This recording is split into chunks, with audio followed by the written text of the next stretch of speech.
Boa tarde, boa terça-feira, jogo aberto SC começando. A dupla da capital não vive um dos melhores momentos, mas o Avaí ainda tem campeonato pela frente para buscar o objetivo da temporada. Leão da Ilha está 7 rodadas na zona de rebaixamento da Série A e tem mais 10 jogos para buscar a permanência na competição. Figueirense precisará virar a página e se reconstruir para mais um ano na Série C do Brasileiro. Faltam 54 dias para a Copa do Mundo no Catar. Tite fará hoje o último amistoso antes do Mundial.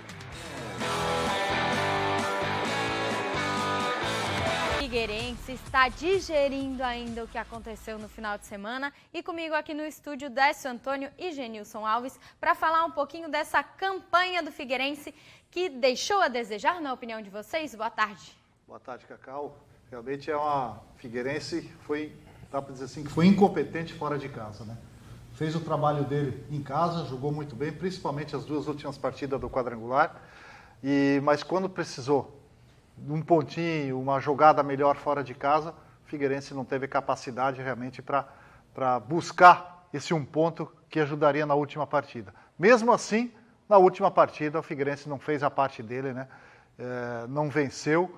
Era um golzinho só que levava o Figueirense para a Série B do Campeonato Brasileiro. Foi incompetente, dá para dizer assim, por a melhor palavra que dá para dizer, porque teve chances, mas não soube aproveitar, porque os adversários ajudaram, mas o Figueirense não se ajudou. Genilson, semana passada, veio aqui no Jogo Aberto SC e falou justamente que o medo era o Figueira não fazer o dever de casa. Foi o que aconteceu, né, Genilson? O improvável, né? O improvável aconteceu lá em Belém, que a gente sabia que esse jogo até seria o mais difícil para acontecer, porque o Paysandu não tinha não tinha mais nenhuma possibilidade no campeonato, então acho que seria mais fácil para o Vitória, mas não foi, né? Foi o contrário. O Figueirense, dentro da sua casa, com o seu torcedor do lado, né, não conseguiu fazer o seu papel. Também acho que o Figueirense foi incompetente, acho que principalmente na parte ofensiva, né? Nos últimos 3 jogos o Figueirense não conseguiu marcar um gol, né? Então, assim, é difícil, o time precisando de vitórias e o time não marca gols, aí complica, né? Então o torcedor saiu com um misto de frustração, decepção do Scarpelli, né? E até hoje ainda está tentando digerir essa não conquista do acesso. A gente separou os números do Figueirense na Série C do Campeonato Brasileiro, bota aí na tela pra gente, porque olha só, o Figueirense na Série C, ele teve 25 jogos, 10 vitórias, 10 empates, 5 derrotas, 35 gols marcados, 25 sofridos, 53% de aproveitamento. Pelos números, todo mundo acha, ok, foi uma boa campanha, só que é bem isso, no momento que precisava, não conseguiu nenhum empatezinho, que seria aquele com o Vitória, e agora a vitória dentro de casa diante do torcedor. Bateu o quê? Foi mais mental do que o físico, do que o jogado? Eu acho que faltou um pouco de competência mesmo na última partida, principalmente. Porque nós esperávamos, nós trabalhamos nesse jogo, e nesse jogo a torcida compareceu, tem que aplaudir realmente a torcida. Todos os jogos esteve presente no Scarpelli, ajudando, torcendo e lotando o estádio. E dentro de campo, o Figueirense, como o próprio Genilson falou, o ataque principalmente não correspondeu. Como o campeonato todo, né? Eu acho que a fragilidade realmente dos atacantes deu para ver nessa última partida aí, que chutaram nenhuma bola no gol, que quem chutou foi o Berdan e o Wilson de cabeça no final da partida. Então faltou realmente um pouco mais de vontade, de garra para você chegar a uma decisão e vencer. E o quão pode ser prejudicial para o Figueirense, para o clube, instituição mesmo? Porque agora, final do ano, a temporada vai acabar, quando acabar, jogadores provavelmente não vão ficar, técnico ninguém sabe se Júnior Rocha irá continuar ou não, mas a instituição Figueirense permanece. E 3 anos na Série C, é pesado isso, né? Isso e afeta diretamente o planejamento que principalmente a diretoria já tinha passado até para o próprio torcedor, né? Fazendo esse planejamento do acesso 23 para a Série B e 24 para a Série A, né? Então isso aí já caiu por terra. Então essa dificuldade agora para se reerguer novamente, principalmente financeiramente, que no próximo ano o Figueirense já vai ter que começar a pagar aquela dívida que ele fez o acerto judicialmente, né? Então isso vai ficar mais pesado ainda, né? E agora eu acho que mais do que nunca vai precisar de parceiros competentes aí para conseguir montar uma equipe que possa competir nessa competição, principalmente aí no campeonato da Série C, e buscar o acesso, porque o ano que vem não tem como ficar mais um ano. E agora o compromisso final do Figueirense, dá para dizer que é a obrigação, a Copa Santa Catarina? É obrigado a vencer. O Figueirense, lógico que tem condições, pelo menos tem um plantel melhor que as outras equipes, dá para dizer assim, mas tem o Marcílio Dias brigando, o próprio Joinville e o Hercílio Luz. 3 equipes que vão querer buscar também. Mas o Figueirense leva vantagem porque tá mais entrosado agora. Depende tudo dentro de campo se realmente jogar melhor. Até porque a Copa Santa Catarina entra uma grana da Copa do Brasil, né? É, obrigatório, acho que aconteceu ano passado a mesma coisa, não classificou, não subiu, né, não chegou nem ao quadrangular, mas conseguiu a conquista da Copa do Brasil e isso deu um desafogo financeiro no outro ano. E esse ano vai ser a mesma coisa, vai ter que ganhar a Copa Santa Catarina, garantir a participação no ano que vem na Copa do Brasil, porque esse dinheiro também é fundamental no planejamento. Para a gente encerrar rapidinho antes de ir para o intervalo, acham que Júnior Rocha deve continuar ou não para o próximo ano?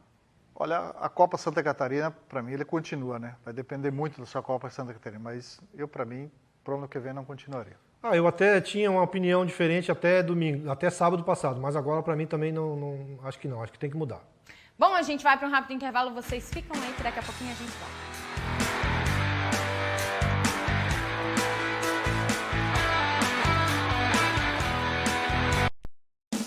Jogo aberto. Hoje, contra a Tunísia, será o último amistoso da seleção brasileira antes da Copa do Mundo do Catar, que começa daqui a 54 dias. O técnico Tite irá testar novos jogadores, já que a próxima convocação será oficial para o Mundial. Para o jogo contra a Tunísia em Paris, a seleção vai ter mudanças. Danilo entra na lateral direita no lugar de Militão e Vinícius Júnior sai para o Fred ocupar a sua vaga. E o Everton substitui Alisson no gol. É uma escalação diferente que ganhou da seleção de Gana por 3-0 na sexta-feira, sem correr riscos. Muita gente com muita vontade, né? A garotada vem voando. Isso é bom, nos ajuda, nos facilita. Então acho que essa mescla é bem boa, né? Se todo mundo se ajudar, se todo mundo correr, né? Como um grupo, como um time, como a gente está fazendo, eu acho que a gente tem grandes chances. O próximo amistoso desse giro pela França será a última partida antes da convocação final. A lista definitiva será divulgada no dia 7 de novembro. Até lá, serão dias de ansiedade para conhecermos os 26 jogadores que irão para o Catar em busca da nossa 6ª Copa do Mundo. A base da seleção, a maioria dos jogadores já vem há bastante tempo com o Tite. Uma certeza é que depois de 6 anos no comando da seleção e na sua 2ª Copa do Mundo, o Tite já criou a identificação necessária com os seus jogadores e deixou claro a maneira que ele quer o time jogando. Não tem que fazer muita coisa diferente, não tem que, fazer mágica, porque a base é essa, a maneira do time jogar é essa. A confiança é grande e o trabalho está feito. Agora só falta a bola rolar. O Brasil estreia no Mundial no dia 24 de novembro contra a Sérvia. O Avaí sofreu a 2ª goleada nesta Série A. Na 16ª rodada havia perdido por 4-0 para o Bragantino fora de casa e agora mesmo placar para o São Paulo. Lisca sentiu falta de Raniel e de Cortez? Primeira pergunta aí para você. Sentiu. São 2 jogadores que fazem a diferença nessa equipe do Avaí. E também ele escalou mal também. Na lateral esquerda ele colocou o Thales, o Lex ali, que não disse por que veio para o Avaí. Ele tinha as opções, eu acho que ele escolheu muito mal, eu não concordo, ele podia ter botado o Nathanael como lateral esquerdo, ele podia, no meio campo, ele tinha outros jogadores que ele poderia ter colocado, o próprio Eduardo, o próprio Jean Kleber, outros jogadores, para compor o meio de campo. Agora, não fazer porque... mas ele, até na entrevista, ele disse que não, que o Thales, os gols não foram para o lado dele. Mas não foram para o lado dele, mas ele não fez nada também, ele não passou do meio de campo. Então, o Avaí perdeu muito nesse ponto aí, e depois que tomou o primeiro gol, a casa começou a desandar, e aí sim, o segundo e o terceiro no primeiro tempo foi que acabaram com o jogo. Como restabelecer uma confiança depois de uma goleada assim, Genilson? Eu acho que o Lisca tem que tentar fazer o simples, né? Porque nesse jogo contra o São Paulo aí, ele acabou inventando, realmente. Ele poderia ter deixado o Nathanael, que é de origem um lateral esquerdo e joga muito bem, né? Ele estava fazendo a dobra ali com o Cortez, mas com a ausência do Cortez, ele poderia ter deixado o Natanael e ter investido em outros jogadores até no setor ofensivo, né? Poderia mudar um pouquinho. Então eu acho que ele deve fazer o simples, ainda mais agora, faltando 10 rodadas, ele tem a obrigação praticamente de vencer 5 jogos, então tem que ser 50% no mínimo, e que se você for ver, ele vai a 43 pontos se ele for 50% dos pontos. Ele ainda vai precisar um pouco mais para chegar naquele número mágico de 45. Então eu acho que ele tem que fazer o simples, né? Como já dizia até o Johan Cruyff no futebol você precisa fazer o simples, mas o mais difícil é você conseguir fazer esse simples, né? Então às vezes ele acaba inventando coisas que não precisa. Bom, o Avaí está na 17ª posição, tem 28 pontos em 28 jogos, digamos 1 ponto por jogo. E os últimos 10 jogos a gente separou aí para vocês conferirem os próximos 10 compromissos do Leão da Ilha. Avaí Atlético Goianiense agora no sábado, às 7 horas da noite. Depois encara o Botafogo, também na ressacada, na 30ª rodada, no dia 6. Na 31ª, Fortaleza e Avaí, no dia 9 de outubro. Na 32ª, Avaí Fluminense, dia 16 de outubro. Depois vem Palmeiras e Avaí, Cuiabá e Avaí, Avaí Bragantino, Santos e Avaí, Avaí Ceará e Flamengo fecha o Campeonato Brasileiro. 5 em casa, 5 fora para o Avaí. Tem que ganhar 5 em casa, é isso? Acho que a primeira tem que ganhar do Atlético no sábado, né? Você tem que começar, você tem que ganhar, não adianta você ganhar as últimas duas e perder do Atlético e do Botafogo. Eu acho que são duas partidas que o Avaí é obrigado a vencer. Não tem empate, coisa nenhuma.